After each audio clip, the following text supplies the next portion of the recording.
Hey, welcome back to the Buck Junkie podcast. Guys, we're hanging out today, and it's bow season now in Mississippi, man. Done kicked it off. Y'all got any good news to report from anybody? Yeah, Gage got him one. That's was that his first one? That's his first buck with a bow. First buck with a bow. Was it really? I think he killed a doe one time. Yeah, he killed a doe last year, I think. Did he shoot compound bow or a crossbow? He shoots compound bow. Oh, good. He's a good shot, too. Really? Very good shot. Congratulations goes out to Gage. What did he kill? 8 point. 8 point. Yeah. Pretty good sized deer. I didn't get to see it in person. He sent me a picture of it, but I know somebody posted it on the Buck Junkies Facebook page, I think. Congratulating. That's where I saw it. yeah, they I guess they went up there that morning. He said it was $6 to get still together. Yeah. And, Really? Yeah, he said the biggest one came through before he could get stood up in the stand. He said it kind of snuck up on him, and he finally got up and got a shot on this one. So that's good. He didn't wait for the bigger one to come back. He just went ahead and clipped off one he could get. I know last year you tried to get him on one in the ground blind, wasn't it? Oh, yeah. We was in the ground blind. I had that doe that come up there. It was several does that came up there eating persimmons every evening. And, yeah, he didn't have good luck that day. I was trying to film him, and I told him, I said, I ain't worried about the film, just get the deer. But anyways, I asked him, could he draw sitting down? He was like, yes, sir, I can draw sitting down. Well, I didn't know he could draw sitting down, but he had to pick the bow almost up over his draw it over his head to draw it Did back. he lift the blind up as he did it? He did. The arrow hit the top of the blind, went zoop, and when he did, that doe pegged us. Yeah. She took off, and he just did get it drawn back. He looked at me and said, what happened? I said, don't ask me. You did it. Yeah, he's got a little better advantage up in the air on him. Yeah. Which I think he's shooting. He's sitting at about 50-pound draw weight or something right now. I mean, he's gradually stepping it on up. Yeah, but yeah. Jamie's right. That's good. He outshoot any of us with a bow. Really? He just like his daddy. Daddy could shoot like that. Yeah. Well, the acorns are falling right now. You still got a yard full, Mikey? Man, I still got a yard full. Them sawtooths are, man, they are dropping hard. I saw a video the other day. So they go sawtooth first, but the video I saw, dude, said they normally fall. I guess it depends on where you're at, but they normally fall first, and a lot of times it's before even deer season. Yeah, yeah. These started 2 weeks ago. So but still, yeah, every one of my trees don't drop at the same time. I'll have 2 or 3 start, and then 2 or 3 more start. And it kind of gradually works into bow season. But yeah, by rifle season, they're pretty much gone. yeah. Well, then after that, it was the pin oak, and then the red oak, and then last was the white oak. And that's the ones the deer like, ain't it? Yeah, the white oaks are their favorites. They say what is it? They're not as acrid, or the lactic acid in the acorn determines the color of the acorn. So the deer, one guy said, now this is just what he was saying. I didn't do the research on this or nothing like that. But that's what he was saying, was that the lighter acorns are their favorite acorns. Yeah, the lighter colored. Lighter colored, yeah. So those I figured darker acorns are not. They're bitter to them. Yeah. I wonder if it got something to do with moisture content, possibly. I don't know. That's what I wondered too. But I know the white oaks I've seen white oaks are naturally probably some of the biggest acorns there are. I always thought that's why they liked them. But I don't know what those acorns were up in that bottom up there.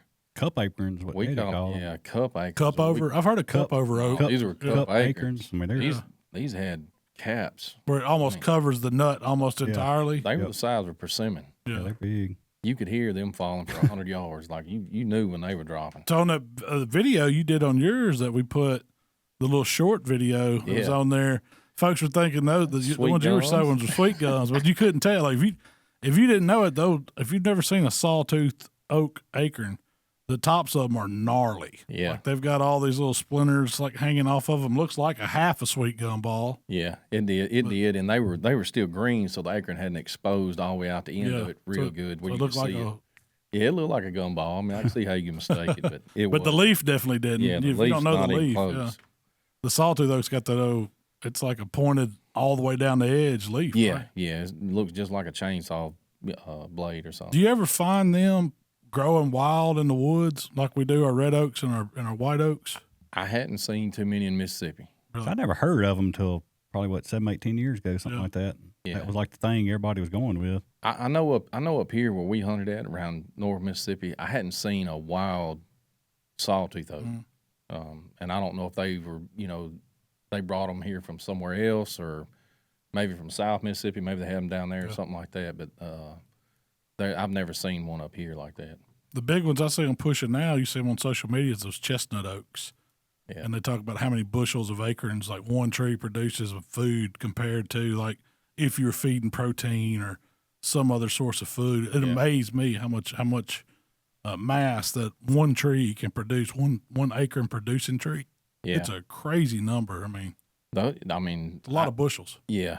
Though, I mean, if it does anything, or if it does more than those sawtooth oaks, it's doing a lot. Really? It's doing a real, yeah. Right now you can go in the yard and the deer are wiping them out. If the deer wasn't eating them up, you couldn't walk in my yard down the edge of the driveway and stuff. You'd slip and fall. So from the acorns, the amount of acorns dropping. Mm-hmm. Yeah. We've seen a bunch last week. As far as I feel like we got more acorns this year than we have in several years. Have y'all spotted some falling around? Right there, top of the mud hole. That tree there is slam covered up. And they're dropping too. Getting ready. But you can see them good though. It's on that white oak tree. Everything's dropping but the rain. Yeah, see, that's where we're at. No raindrops. The food plot. So, I guess we're gonna get into talk about the farm a little bit because we got half our food plots in, and that was because of that last rain event. What was that? That was right after dove season, wasn't it? Yeah, that's been 3 weeks ago. It's been a month now, probably. Yeah. And all those germinated though. We got some popping up, right? Mark, you sent me a video of some stuff y'all did. You can see some of the turnips and turnip stuff look real good. Some of the, I guess, cereal grain, I don't think sun burn it up. It's not doing as good, but I guess cereal grain it was up. That South Trump field and like Wayland Stand and stuff like that. After we planted them, I rode by there and it was sticking up about a half inch. You kind of see green in the dirt and stuff like that. You see it good. Just need some rain. And it's not there now. Yeah, really. It's down to bare dirt again. It's back down to dirt. We have to do some overseeding. Yeah, that'll be fine. I will say though, we put that ditch in that lower field and Mark plot and South Trump. Food plots never looked that good. Really? I mean, it's as a whole. I mean, it's always, which we hadn't had a heavy rain, so that'll be the telltale next week. We get some rain in here, but definitely that drainage did help for sure. So now we have about half the food plots left to go. Then y'all got all those. Jamie, didn't you do the rest of the disking and all that? I did some. It was hard to do. Was it? I hated this that vetch up, man. Them deer been wearing it out so bad. It ain't gonna make it much longer though. No, but still on it. I left probably a little over a disc width around the perimeter of the field. Yeah. Just so it had something to hold them over till we get something in the ground. Yeah. Hopefully we could get that done because we got some rain coming next week, and hopefully it'll be enough to get the seeds out of the ground. That's only the other thing we got to do is some stand work, right? Yeah. A lot. Yeah. A lot. It snuck up on me. Yeah. Well, last week, to recap what we talked about, Jamie, it was your week to come up with something for us to discuss interested, and we talked about managing your deer herd for genetics, trying to improve them. See, I don't know if it's made me think more or think harder, but I've been really, man, I'm wanting to go, and it's controversial, I guess, but I'm wanting to go to Alabama to one of these deer farms and kind of get their insight. Yeah, so man, the Mississippi State Deer Lab's got a ton of resources where they're doing all kinds of good testing and stuff like that. Have you ever looked at their website? No, I hadn't. You should check it out. It's got a ton of good information on it, but they're doing all that stuff too. But our conclusion was just having, what do we got? A little over 300 acres to hunt. It's hard to manage that for genetics. You're not going to cull out inferior genes in your bucks. It's just too widespread with the range they have. And if you had, 1,000+ acres, maybe you could do some, or probably 10,000 acres. I don't know what it would take. It would take a lot for you to manage a herd like that. But the best things that we've come up with, and I think we all agreed on this, was you can do things to improve your herd by giving them better food sources, habitat improvements, bedding areas, giving them different kinds of zones and taking care of your trees and planting trees and things like that, growing natural food sources for them, and just managing the herd. Yeah, taking mouse off some of these fields to improve that. Yeah. And that does more for them than you could anyway, trying to kill them because they got an inferior rack. That's right. They're not going to have they're not going to get their full potential unless you're giving them the opportunity to get the protein and the things that they need throughout the year, and you can't do that with so many deer on your property. Which we're making this 300 acres the best 300 acres around us. Yeah, which is good because it's holding deer now. I mean, we've seen that from just from trail cam pics and what we're seeing when we're down there working more year round, which, you know, I've always thought the more you're out there and doing stuff that you're running deer off.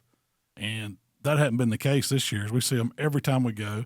How close have you been to deer, like when you're on the tractor? Oh, and they 30 yards. And they don't even pay attention to it. I mean, I filmed that one. I was bush hogging. The tractor was on. Bush hog was on. I done run over all kind of limbs, making all the racket in the world. And them does are feeding right there. I mean, just right in the edge of the woods and not paying a bit of attention to me.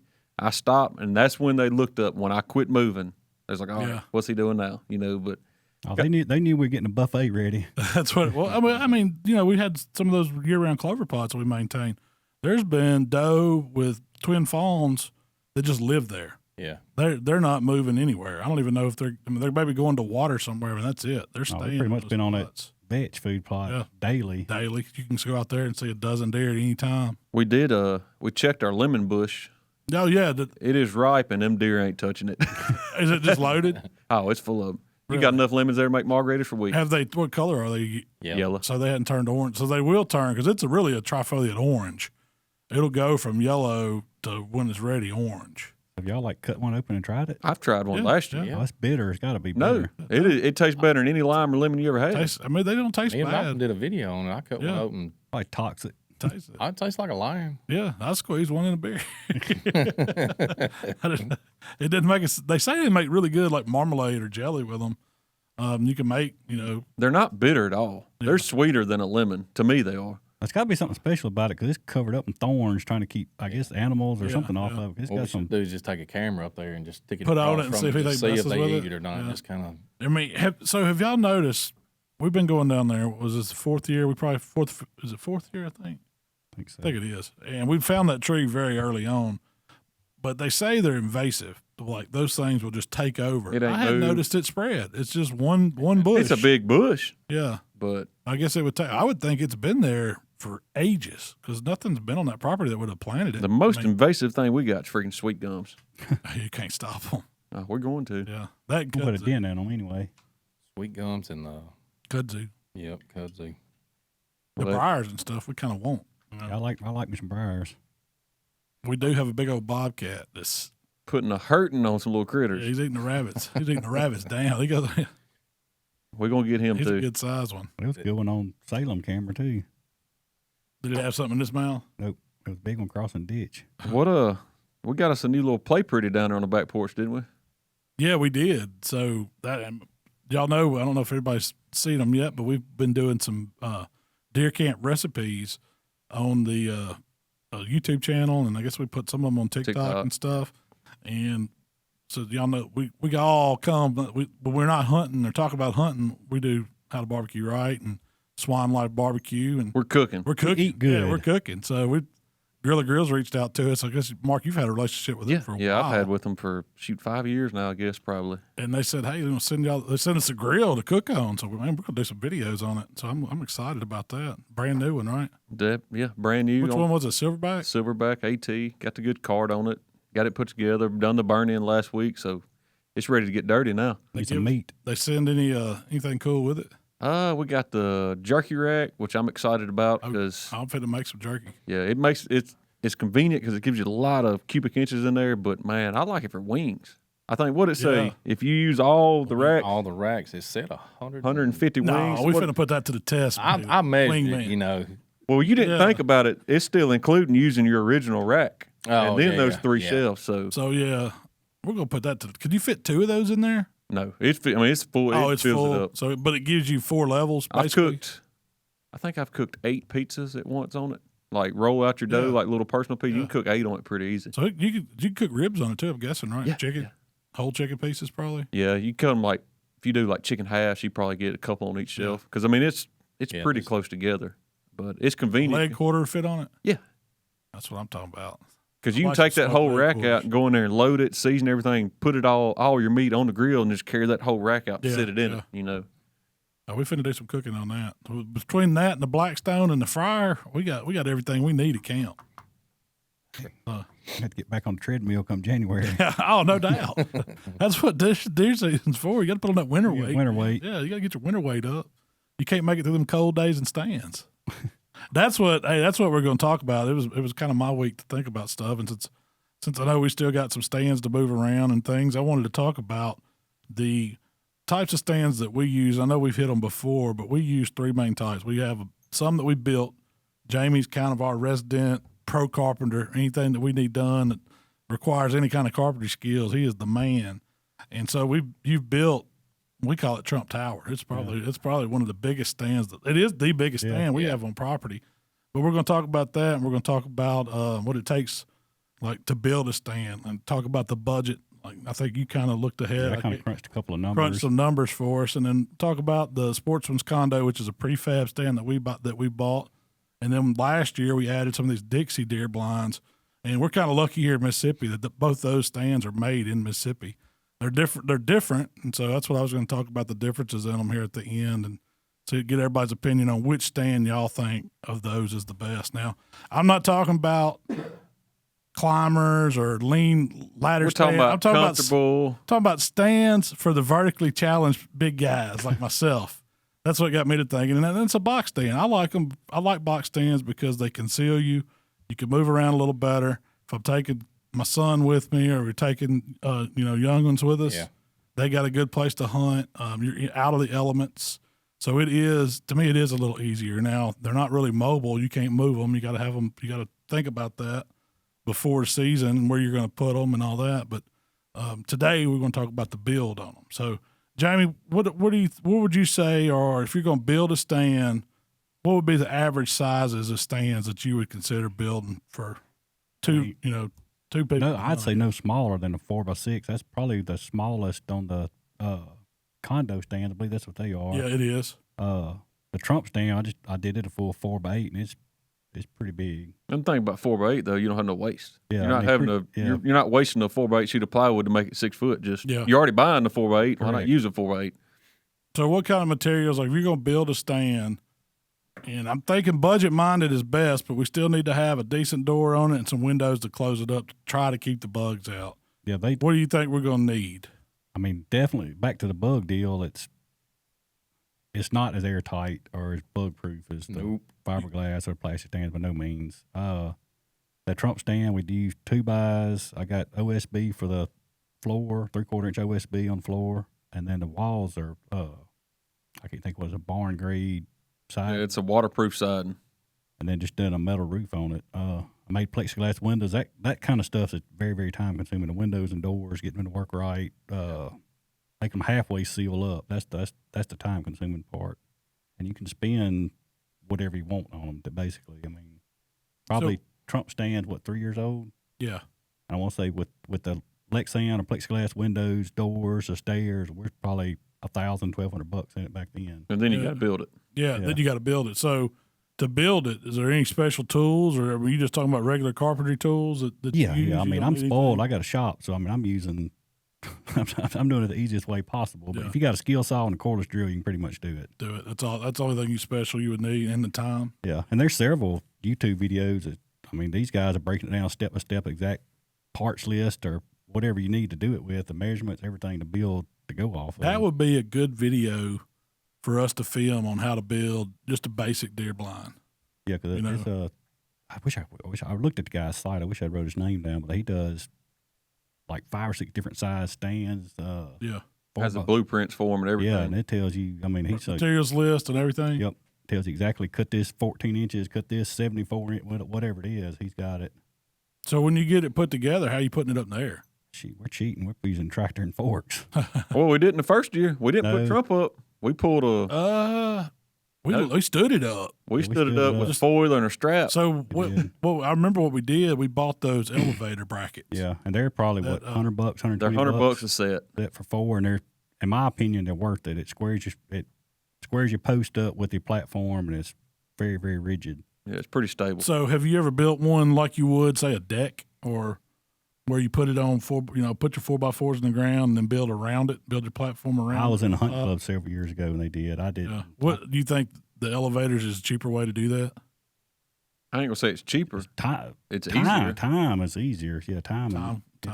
And two, because they're just like they fit the 2x or 2x6s fit in them like in a channel. I think they have them now as a receiver for 4x4 post, and they're actually they got them now that you can adjust them. Like if your ground's not level, it's on the side of a hill, they can adjust them levelers out to compensate for that slope. That would be nice. Yeah, how do you do that? It lets it angle? Yeah, it'll change your angle. Really? Back to you talking about the windows and stuff. There's several companies you can buy like window kits. Yeah. That you just cut to open it up, and it's just like a home window, but it's made for a deer stand. I mean, you might be talking a little bit more money, but and you can go to Scratch and Dent or cheapo depots and stuff like that and get home windows, cheap house windows and put in there too. But I mean, you're still adding cost to that. Still adding cost. That's what I'm thinking of. If somebody's wanting to build one, they're probably budget minded, so they're thinking the cheapest way they can do it. Maybe use some reclaimed wood they repurpose some kind of way. So I kind of used the guy's what his product list was, material list, and on a 4x6 it was roughly $700. That's doing like a ladder style, not the Malcolm Reed staircase going up. ADA approved with the handrail. If you do that, you're probably adding another $150, $175 to do stairs, stairs and handrail.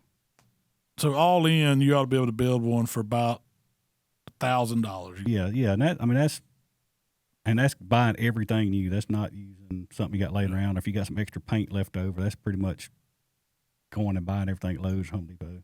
Yeah, and two, we've actually used it before, but if you find somebody that's like scrapping a bunch of old scaffolding, there's your frame and step. That's everything right there. You just put a roof and walls on it, you're good to go. Yeah.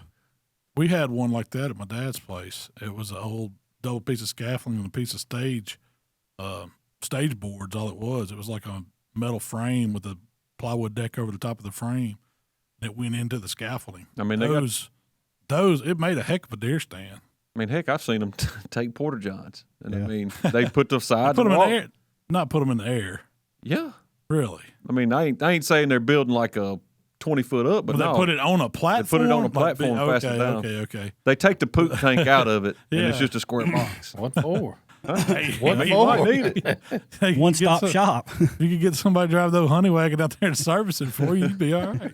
Put the blue water back in it. You just run a pipe down to the ground, put it on the ground away from it. Put the tank in the ground. Yeah, put the tank in the ground, fill it with rocks or charcoal so it'll filter. There you go. Now, you pretty much you can stay in it then. You can do whatever you want to do for a stand. I mean, it's like I say, if you're real budget minded, hey, you can go around job sites a lot of times to get scrap material laying around. It just kind of depends on how you want to go about it. All you need is a box. Just a big box. You can turn it into whatever. I mean, so to me, I'm thinking like we built that one with Trump. We used decent materials. It cost about $1,000. Yeah. But you get more years out of one that you do like that as opposed to just going and finding. Oh, it still looks brand new. Yeah. And also going to depend on are you owning this property? Are you releasing this property? Are you going to be there for 1 year, 5 years, 10 years, whatever? You know. That makes it different what kind of stands you're going to put on it. Yeah, well, we talked about that before. You know, if you're leasing a piece of property, you definitely don't want to. Yeah, I'd go buy a $200 ladder stand. You know, as far as that goes. I mean, I might put a condo on one, but I would pull it down and take it. I mean, they're not too difficult. No, they're fairly lightweight. I mean, so that's the difference. What is your weight? Like your wood stand's definitely going to weigh more than 2 or 3 times prefabs. Yeah, you ain't gonna pick up Trump Tower and put it up 2 or 3 guys. Like you're gonna need either some kind of equipment or something. I mean. To get it and get it up. So you're talking about you got to have it on a trailer. Think about how you're going to get it to where you're going. I mean, I built this all at my shop, loaded on a trailer, and carried it down there, and assembled it. Yeah. No, it was fully assembled at the house. Yeah, I took it all back apart. Yeah, and when I got down there, like a prefabbed house. I guess when I got down there, put all the walls and stuff back on it. You had the floor. Yep. Put them on. We passed the walls up, and then put the roof on when we got it there. Right. Yep. And it went, and it was like that was the smartest way I thought to do it, because all we had to do, it was easier. The hardest thing was getting the floor set. Right. Once you got it set, you could pass everything else up. And something to think about too is talking about material. We got those metal ones that we bought. I would stay away unless you just get the metal for free. They are so freaking loud. Yeah. Like with the metal sides and metal roof. I mean, it's a great stand. So that guy that we bought those from, they're $400 or $500 a piece. $450. You couldn't build with steps to get in it. Yeah, I don't think you could have built that. No, you can't. No way. Yes, they're not. They're definitely not bug proof. No, them get more wall spin than any stand we have. Yeah. And they're not quiet and they're not very warm. But like I say, if you're on a budget, but they hunt. If you're on a budget, deer out of them. Yeah. Yeah, get on Facebook Marketplace and $450, $500. You're not gonna, for the money, you're not gonna beat it. And it was just like two by two walls. frame. I don't know if it looked like he ripped 2x4s. That's actually Trump Tower. I did the same thing. I made 2x2 walls to keep the weight down and save some on the wood costs, right? Yep. And then on the outside of those, he used just sheet metal. Yep. And it's all sheet metal. And like y'all said, if you don't put carpet or something on the inside of it, everything bangs on it. Man, you drop your phone or just binoculars, it sounds like a bomb went off. And his windows were just openings that they hinged some. Yeah, he done. Glass on them, wasn't it? I think they're probably maybe 8 by 20 or something, Lexan with just a cabinet door hinge on it, flips up. And they work. We killed deer out of them. Yeah, yeah. I mean, the deer get used to it. That's another thing. So you're talking about putting these kind of stands on a piece of property. Most of the time you're putting it, either in the woods or on a food plot or something like that. You got to get it there and let the deer get used to it. Yeah. It took them a minute, If you're going to put one of these, you buy one of these. I mean, I definitely wouldn't put it up the weekend before you go hunt or anything like that. You're probably not going to see nothing for a little while. They're going to stay away from it for a little bit.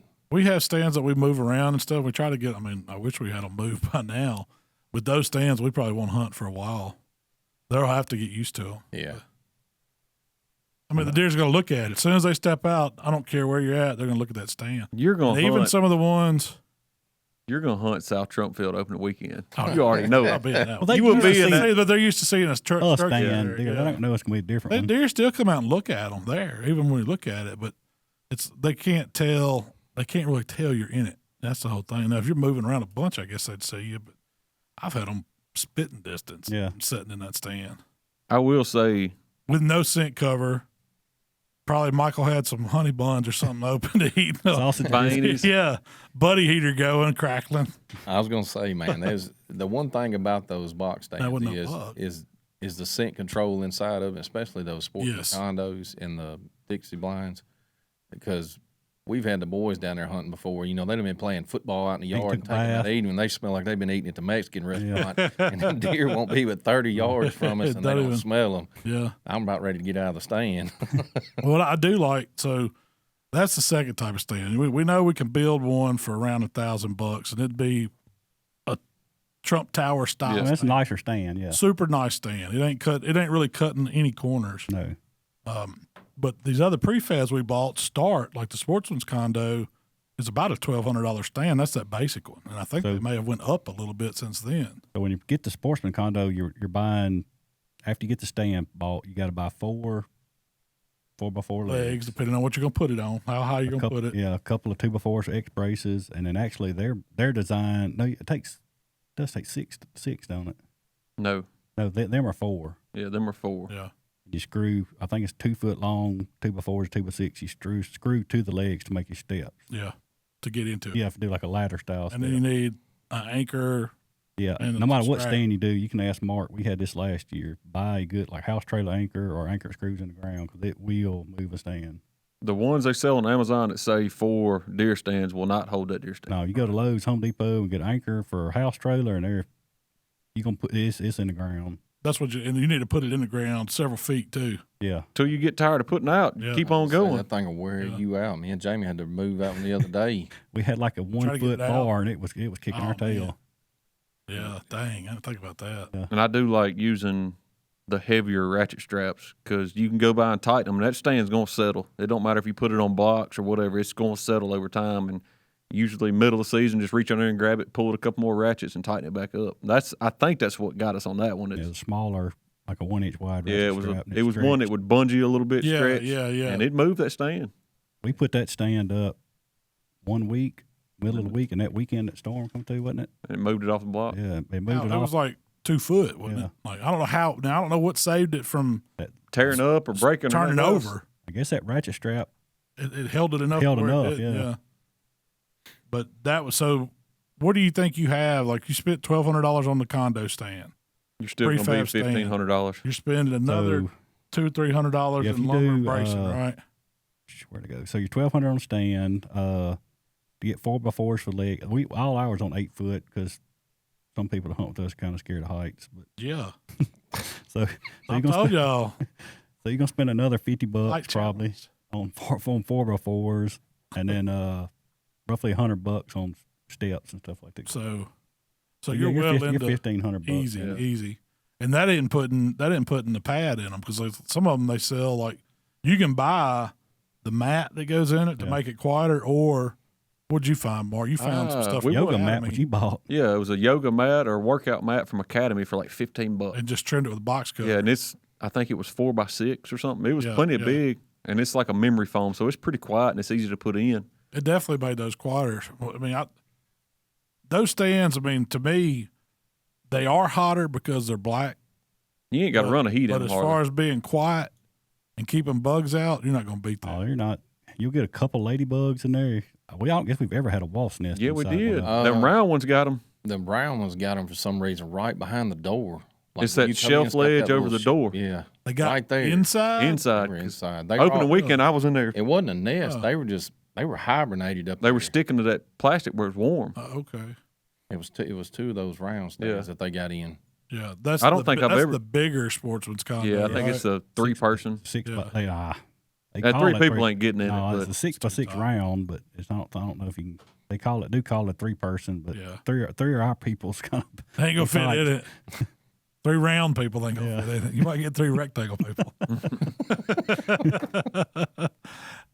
No, but it is good for 2 people though. Like me and Michael hunt in them, no problem. I like those. The only thing I don't like about the round ones, is something to think about, is the blind spots in them are way. To me, I agree. I don't like sitting in the round ones. You can't see as much because you got to look around the corners. And okay, I got you. Because you got. I guess it's not before windows in it still. Whereas a 4x6 has on the 6-foot side, it's got 2 windows on front, 2 on the back, and 1 in the door and 1 on the opposite side. And I don't know. I just feel like I do personally like the 4x6. I like the 4x6 better. The round one, you got to be. Plus, where we got it too is in the middle of a 40-acre sagegrass field, so you're constantly. I mean, you're looking. You're wearing that chair out swiveling. And that's another thing. The chair you put in it. Those you almost have to have some kind of swivel chair. You're not going to sit in a straight chair because you never see behind you or anything. No, you wear your neck out looking around. But you can keep them closed up too. It knocks the wind off of you. Keeps your scent down like you talked about. So being able to move around and ease the windows down, I like that about them too. Yeah, the windows are definitely a plus on the condos, on the Sportsman's condos. They're quiet. You know, you can get those down, and they don't make a whole lot of noise. Yeah. My only complaint with them is the above the windows, the little trough ledge, like a rain drip edge. On the outside, it'll run back in on you if you don't watch. And I've seen a guy the other day. What he was taking was some black silicone and running a bead of silicone to where it has to drop off. It can't run back in. Yeah. The flat surface. And he just run a black bead of silicone down each one. And it was like a drip edge, and it would drip outside the stand. Then I looked on their website earlier, and they've got a ring. Yeah, they got a little drip edge. That's another accessory that you can buy for it. So before you know it, you could spend $2,000 on one of them. Oh, I was sitting here going up my mind. You think, all right, Sportsman Condo, we had, 1,200 in the stand, 2 office chairs, which we get them used ones or wore out ones. So, $50 a piece? Yeah. A buddy heater. You're trying to throw that in, a propane tank. You got your lines for it. You got your carpet, filter cooktop, a couple of cases of Viennese. We're $2,000 in a stand. $2,000 in that one. But I'm not cold. But That's you're not all cold. I care. I'm not cold and I ain't hungry. It'll let you sit there a long time. Yeah. You can pull all day in those. If you got your pipe that goes through the floorboard, or you take a Gatorade bottle. No. Malcom comes out of the stand with his bucket and garbage bag. Hey, you got to do what you got to do to sit. But those, we bought that one from a co-op. You can find them. They sell these Sportsman's Condo. I guess you can go on their website. Yeah. But a lot of times, these co-ops or sporting goods stores will have them, and you've probably seen them sitting outside. I know, like in our area. Yeah, everywhere. Tri-County Farms has them. State Line Turf and Tractor has them. Hunter's Holler has them down in Oxford. There's different places you can find those. Now, the other one, we kind of went with the Cadillac ones last year. The last times we we bought these Dixie deer blinds, and it's I wouldn't say it's definitely a step up from the Condo. It's not molded plastic. It's like, I guess it's blown fiberglass, isn't it? It's fiberglass. Yeah, and they put like an RV style door on them. They come carpeted. They've got nice ledges on the inside for gear. I ain't crazy about the windows in them. That's the only thing I don't like. The windows, noisy. They're noisy. They do seal up good. There's not a bug one in them. Yeah, bugs won't get in them. They'll get on them. They'll get on them drip edges on the windows, though. Oh, yeah, we found some big wasp nests on that. I don't care if the wasp on the outside. Yeah, I don't either, as long as they ain't on the inside. But as far as putting them up or what else you're going to have to buy, it's about the same. It's the same as the Condo. You got one more leg on them. Yeah, they do take 6 legs. And that one more leg makes sitting them stands a pain in the butt. Yeah. Me and you fought with that one. And so you think they're harder? They're harder to set because what I noticed was on the big one that's in Crossroads, I noticed on it that it's like the legs on them aren't turned the same. Yeah. Like one leg maybe bowed out a little bit more, and it was hard to get it to set level and not teeter-totter. And and we do put all ours on cap blocks, too, to keep the legs from rotting on the ground, too. It was a little aggravating. It wasn't as easy to put up as others. Buy the cap blocks then, too. So would you say?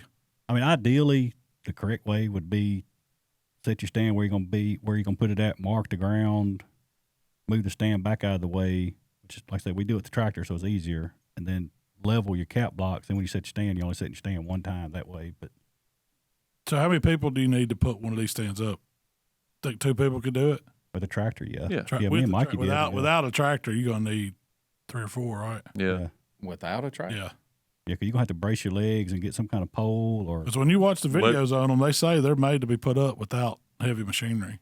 Really? Yeah. You got lag bolts that bolt the legs to the stand frame, and then we put a lot of X braces tying all the legs together so they don't twist when you stand. And they walk it up. Huh. It's sketchy. You had to get a couple under. I wouldn't want to do one of them fiberglass ones that way. I wouldn't want to lay that fiberglass on the wall.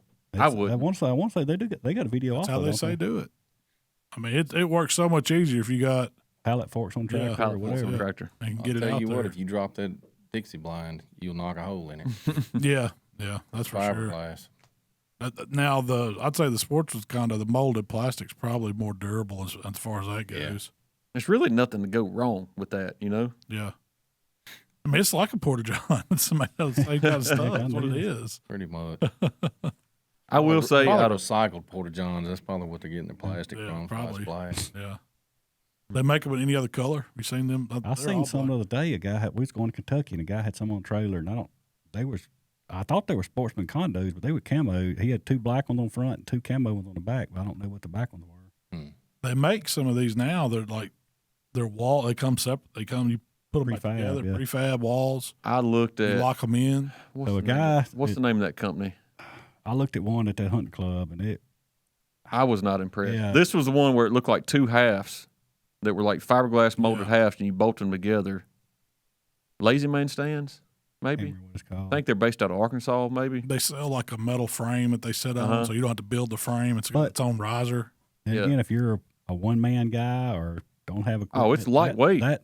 Don't knock that option out. I mean, it's just not sealed up. I mean, it's an enclosure for you to get in, and I mean, it works, and it's lightweight and it's easy to put up. But I wasn't a fan. It could be the one I looked at was probably a scratch and dent when the door wasn't real good on it. But I mean, it'll get you by. I mean, money wasn't an object. I'd get the metal platform, stairs, and the redneck blind. That's your $5,000. Yeah. Oh, that's the ones that step up from the Dixies, right? The rednecks. Yeah, buddy of mine's got one. He actually got it was a leftover year model or something. I guess it was. He got it. I don't say right. Well, 2,000-3,000. What he ended up in it, but it's holy smokes, it's freaking nice. That's still crazy. Yeah, you can put $3,000 in a stand. In a deer stand. That's a lot. I think so.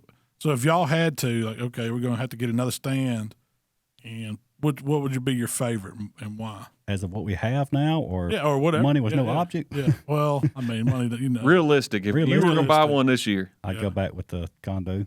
Me personally. Yeah, I'd say if I was going to buy one Condo, but like I was going to say earlier, that Trump stand that Jamie built's probably one of the most comfortable stands to hunt in down there. I don't see. That's the only thing that is so hard to get a wood stand that you build to seal up. Yeah. Well, one of my favorite things about it is the rail height you set. Yeah. Like in these condos, sometimes in that chair or whatever you're sitting, the rail's super high. Yeah. The Dixie blind, it's got a ledge on it. You almost got to have some kind of bag or something in there because the way it is getting your gun out. But on a 2x4 window ledge, and I guess what we did, I remember doing it, we put a chair in there, the kind of chair we were going to be sitting in. Before you set that seal height, We got in it and all set and kind of yeah. mocked up what height we wanted. And that makes all the difference in the world when you're shooting out of a stand, especially with kids. Because there's been times in these condos where Michael's with me, and a kid, you can only get a seat up so high. Yeah, he's either got to try to stand up and shoot, or get on his knees, or sit on the lap. And last year I was putting him in on his knees in a swivel stand or chair, and it's not a safest shot. He can't get steady. But I do like the little barrel bags. Yeah, that clips over the outside. Yeah, they do work great. Well, that's what I bought for the Dixie blind one that we had. Every stand had one of those in it. You can throw it out the window and let it kind of set there like a saddle, and it's a real. But the heights in those windows are okay though. It's not as bad as the Sportsman's Condo. Yeah. If you're gonna build one too, you got to make sure that you do that before you decide what you're gonna do. What kind of chair you're gonna put in that stand? Who's gonna hunt that stand with you, or who's gonna hunt it most of the time? Because I built one time where we pulled the office chair out of the house and set it in there, and we were kind of setting the window heights like prefabbing the walls like y'all did. And then we got down there and we put a cheap fold-out Walmart chair in it. All of a sudden you're down low. Yeah, you're peeping up over the edge of the railing trying to see what's out there. Doggone, you got to get a different chair. Well, that's another. I mean, so window sizes when you're building a stand, Jamie. What do you like? What sets? I know you want to set a comfortable shooting height for the ledge, but how tall do you want to make that window? Because that's another problem I have with some of them. It's too big a hole. Yes. Like you don't have any cover. Like deer are seeing you set right in there if you got this great big opening. You probably don't need. I don't know what I did them at. Maybe 8 or 10 inches, something like that. You don't need anything over 12. Yeah, for sure. That's a big window. I like a smaller opening. One, it knocks the sun. If you're hunting low light, the sun might be coming in there. Mm-hmm. You need something to knock a glare off, or it just kind of shades you a little more. With that ledge, it comes down lower. And I still think, it's all right. I can see down. Most of the time, we're hunting down. Yeah, we're not hunting up. And so it keeps sounds you from safe shots too. You're always shooting. It sounds dumb, but I wouldn't mind tinting the windows in some of those.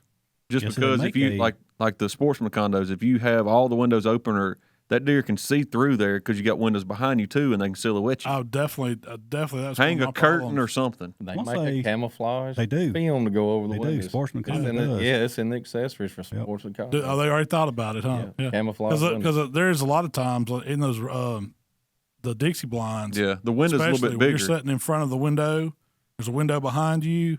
You got to put something up there because the deer will definitely. When they look up, they can tell a shape sitting there. On a smaller field, I don't think it matters as much because the deer's got a little bit less of an angle. If you're on a 100-yard field, but you get out one of them big fields, it depends on what's behind you too. Yeah, like if there's something behind you blocking, it's probably okay. Well, that's one thing.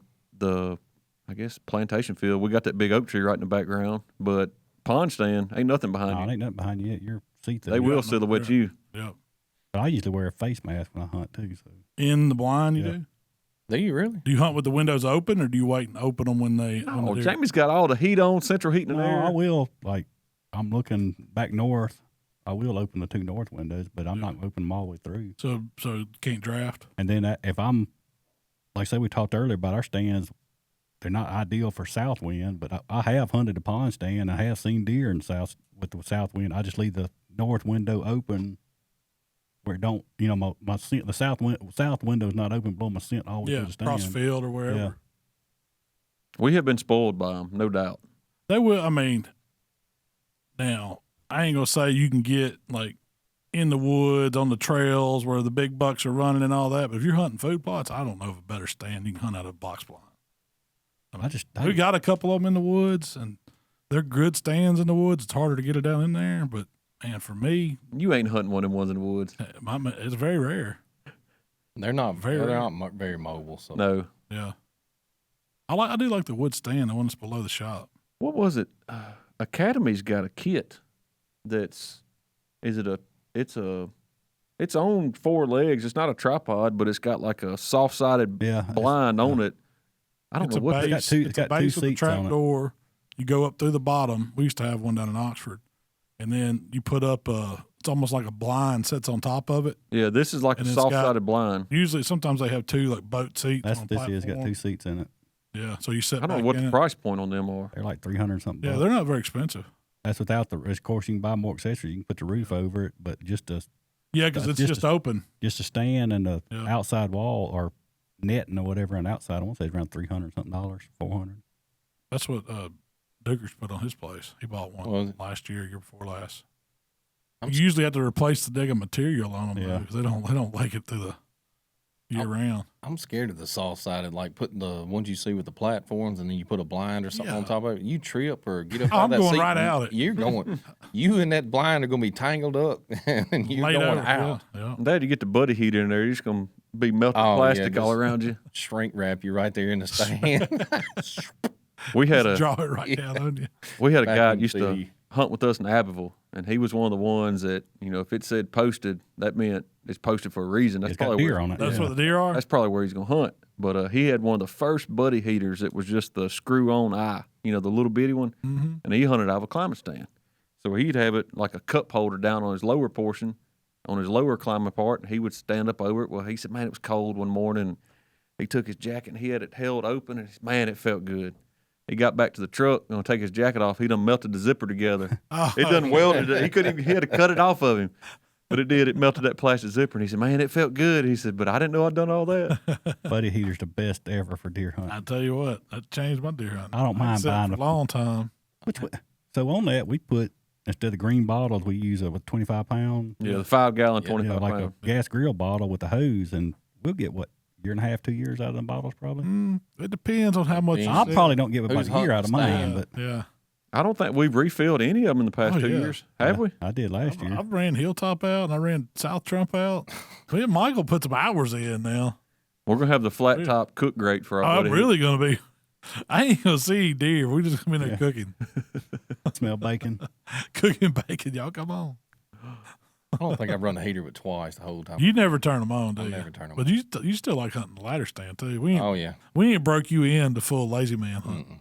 Comforts of home. I turned the gas bottle on before I even hit the steps. Yeah, that's the Jamie, first you'll thing I do. bring your climber usually every time. Yeah, It's just something but about I bring it and I look at my phone. It's like 30 degrees. I'm like, yeah, no. it ain't happening. No, it ain't I'm just gonna go get in this pond. I probably hunted my climate stand Yeah, five times last year. I may climb this evening. That's what Yeah, you said. like, I'm going to hunt my climate stand open a weekend, Are you? probably in the evening. that is Bad. I don't know. It's just something about I feel more connected or whatever. I don't know. When you're in Jamie the gets climate one stand, with nature with them. Yeah. I mean, you do feel, I don't know. I feel like I can see better. I don't know what it is, but You want to get in one, don't you? Oh no, I ain't. Don't worry about it. I'm not. If you see me up at a tree, something bad, Something wrong, after you. something's after me. Yeah, I don't think I can whoop it. Malcolm's going to walk up to the tree, put the stand on. Go up foot? At that height, you're sitting back in it. Yeah, You're like that's it. Just your get office on the chair platform height. right there, turn around, sit down. Here we go. That's about Hey, they do make those. They're like scouting seats. You just strap them on. That's my kind of lock on. Oh, the new thing I was now. doing ground. It's No, I one wanna- step above a bucket. Have you seen the saddles? Yeah, Seek Oh, One started that, I think. Man, Saddle hunting? don't nothing look comfortable about that. No. You're pretty much hanging yourself up. But you look at the deer they're killing, though, but I seen a bunch of deer get killed out big. They fox say you stands, can too. move around the trees and all. It's Tarzan. yeah. I can see if he was a lineman. I mean, like Jay, Yeah, Mojo could probably. he'd hunt out He's one been of them. hunting saddle. Yeah, he's been using a saddle since he was 18 years old, probably. I mean, I'm sure it's cool and all, but How it they does go not up the look tree? comfortable. They put climbing sticks on the tree, or Yeah, some of them do, spikes, yeah. or, Some of them or climb tree up steps. like the limbs of the tree and just They get up just where hook they're their gonna be saddle up. That and something else I seen for lock-ons, they're using one set of sticks now. I've seen that guy do that. He'll put So it he'll on. put one set of sticks on, climb up to that top, Ain't no hold way. on the tree, and strap it back on. Climb. I'm like, he's like, oh, it's just as quick as climbing a tree with a climbing stand. No, He puts a locking strap on it and a guide, a rappel Yeah. rope. Holds himself with the rappel rope with his trees his feet against I would it. just buy 4 or 5 moves sets the of stand sticks. up and jumps up. It looks sketchy as all get out. He must be hunting government woods. I don't know why you want to do it. I said at first when I saw that mark, I was like, what is he? He must be trying to bunch of stand thieves or something there. Yeah. That's why he does it. And I guess it's to be mobile. I don't Like know. you don't when you go in, you're just packing this one section and it ain't 2 foot of steps. It's about 4 steps. Now, one thing I do like is some of these, like a lock-on stand. Man, you can put them in a tree amongst the branches and be hit 100%. Oh, that's pretty much all Darren hunts with at Hardin And Point. that is a neat feeling, and it does. I wouldn't mind hunting lock-on. I'll still hunt a lock-on if we had one, but That ain't for me. That's for you young, Definitely not nimble getting into guys. without a harness, though. Oh, you got to weigh under 200 pounds to do that. I passed that milestone a long time ago. So I need 4 4x4s. I don't even want 3. I want at least 4 4x4s. No higher than 8 foot. Yeah, I mean, if we do switchback stairs, but if the staircase is more than 12 foot, I ain't doing it. We're gonna have to find some spiral staircases. Yeah. Some of these old. Hey, I'm a houses. ground blind man too now. I like ground blinds. I'm very comfortable on the ground. That's something I do. Eye level with my I brain. feel like I'm stuck out like a sore thumb in a ground blind. Really? It depends on where I'm at. If you got it tucked in and Or you're hunting a brushed ridge, up, looking in the bottom. looking in the bottom, But if you're 20 yards from whatever you're gonna shoot, this. Man, it's been several years ago. Me and Thomas put one up there at Stanley's, brushed it all in, spent hours. I'm talking about it looked good, we thought. I hunted it, first deer that walked out was like, boom, there you are. I mean, First deer that was killed on the property since we've had it. Me and Mark were sitting in a ground blind together underneath the persimmon, or right by a persimmon tree. Yeah. At the truck. Pretty much. Where the shop is now is where we killed the deer. It was. so both y'all sat in a chair, got the ground blind behind you, just flipped it over the top of you. Yeah. No, we got it and had chairs inside it. We put that ground blind, man, we put in hours of work for that day. We put the ground blind in that Friday afternoon, hunted it. No, it was a weekday. It was like a Monday. We slept down there. Yeah. I think you called off work to go deer hunt. Yeah, I had to cough that day. I guess that ground blind's been down there until this year. No, this one was up where the shop I know, is. Where the shop is. That's not the one that got moved to below the wood stand. No. I don't think so. Yeah. Thought that was one of the ones I brought. No, it wasn't. No. That is it. We moved it down there below the below the mud. The one the whole roof tore out. Yeah, tree limb fell through the roof. Yeah. This was before we were qualified Buck Junkies. Yeah. We were going to film it. I was the cameraman. Malcom took 15 pictures and never hit record. He's like, this thing won't record. He's over on the camera just steadily. Was it with the iPhone though? Yeah. Yeah, it was terrible. It was. We put the swack whapper on her though. She didn't go far. No. That was those, what do we call it, 7 o'clock though. Yeah. We had our knew time. every morning we put a camera on the persimmon tree. At 7:01, I was uncocking the bow or done shot and was putting arrows back in the quiver. Never did find that bolt, Never did find it there. but she didn't go far. 10, 15 yards. That was the first one. Is that the first bow kill you had? No, that was the first one I killed with my raven. Oh, okay. I killed a couple of those with my compound bow, but I can't see good enough no more. Yeah. Last time I bow hunted with a compound bow, I got poison ivy all over me, and it lasted till nearly Christmas. It was like this time of year. Ruined you. Heck yeah, I was down in Independence on a buddy of mine's farm.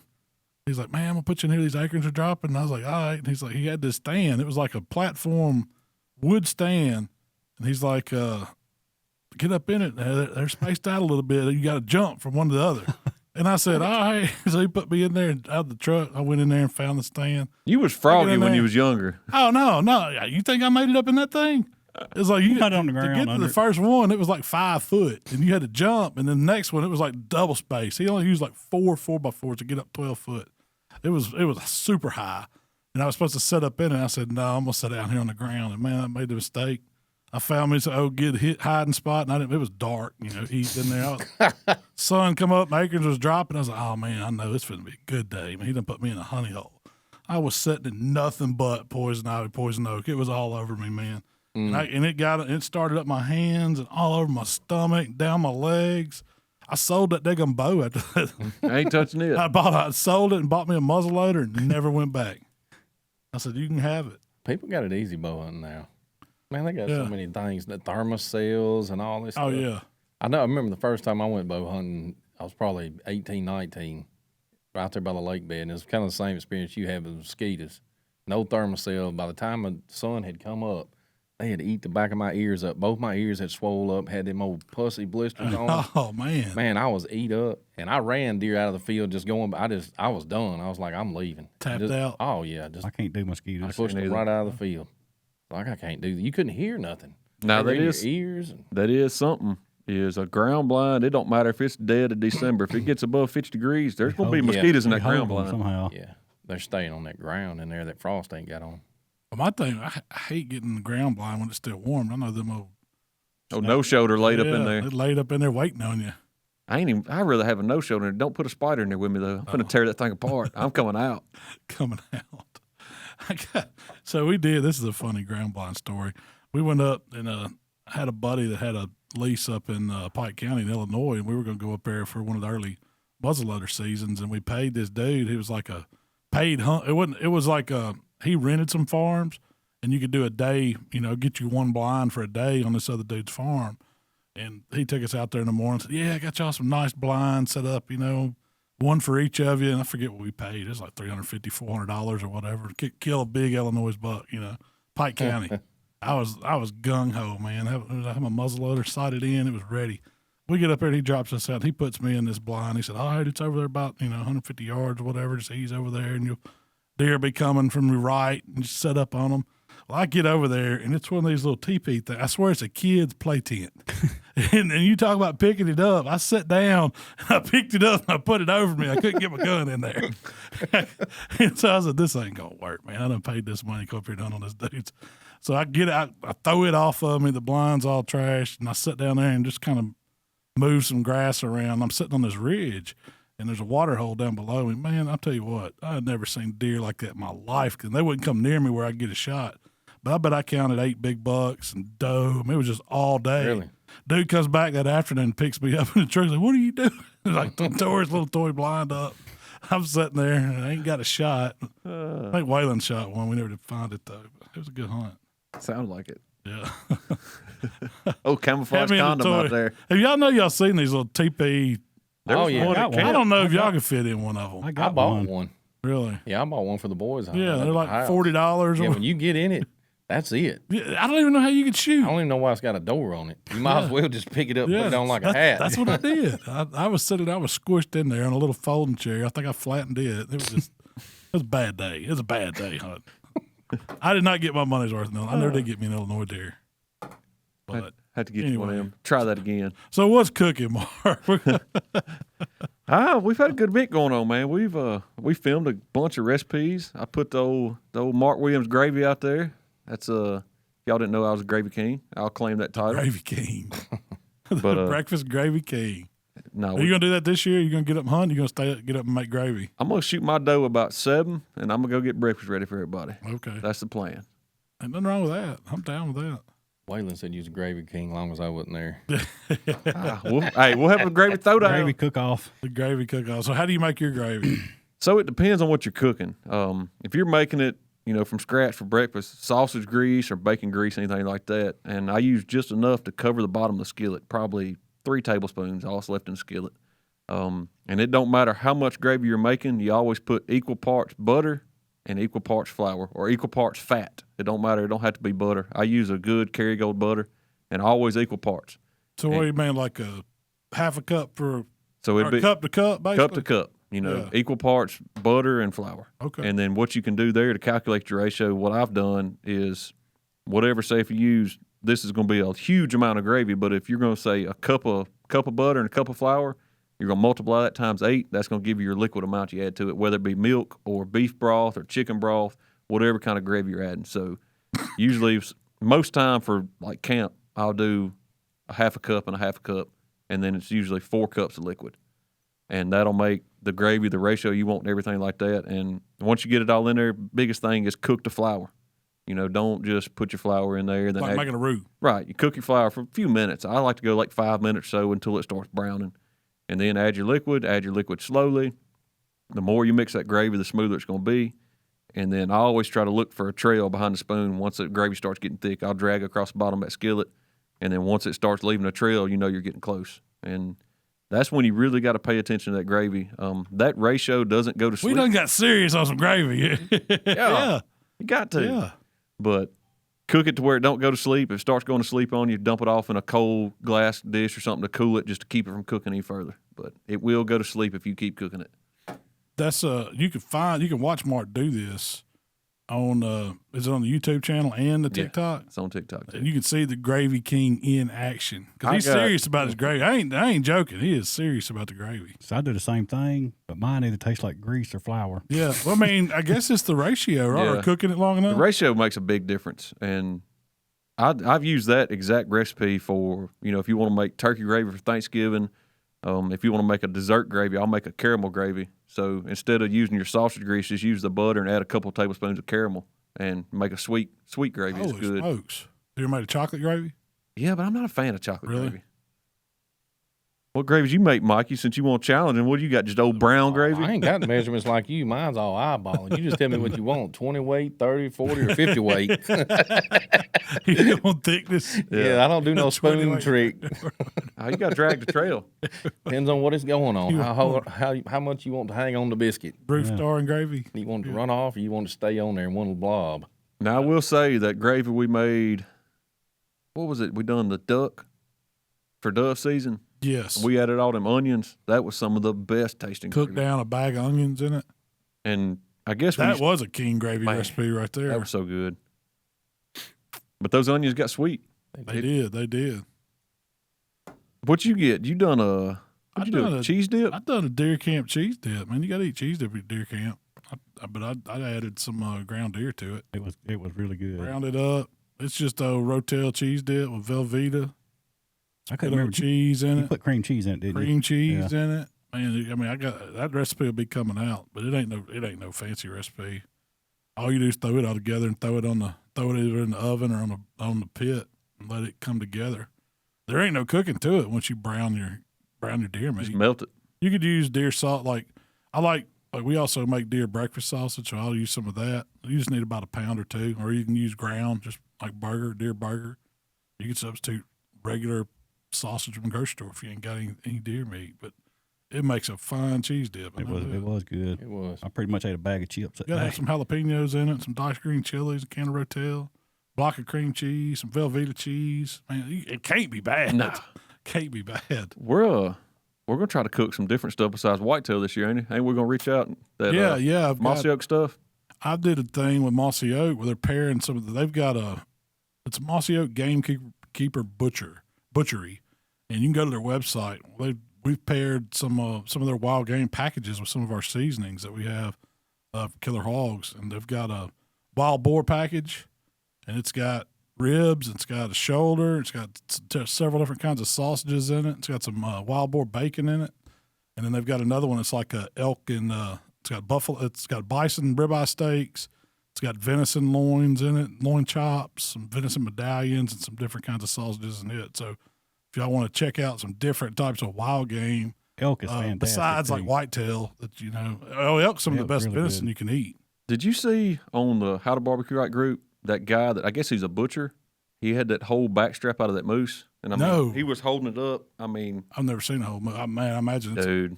I told him, I said, if I can get my hand, I'd love to cook one of them whole, just like a whole prime rib. I've heard some moose is good eating too. We need to go hunting. We can go moose. Let's talk about mosquitoes. I can send y'all on a remote location to Alaska, and y'all can do that. I'm going with Malcom if we go. You're my partner. If grizzly bear gets after us, I know I can outrun you. Yeah. That's a heck of a friend right there. Yeah.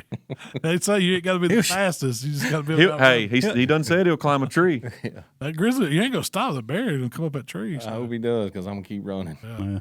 I might have to have some snacks with me and throw to him or something. Hope that helps. I'm going to get Jamie with me. We're going to break the little Debbie's. I got the snacks. We're going to lure that bear off. Oatmeal cream pies. That's right. Well, Mark, tell everybody where they can find us. Man, y'all can check us out on YouTube. Of course, we got the podcast on all the podcast platforms. And make sure to follow us on TikTok. We try to do a lot of short-form video, get some information out there. Some of it's pretty serious. Some of it ain't. And we have a good time doing it. But definitely check us out on all platforms and see what you think. Yeah, if y'all have any questions or comments, y'all can shoot those to us on DM on any of those, and we'll talk about it in the podcast. But appreciate y'all listening. We gone.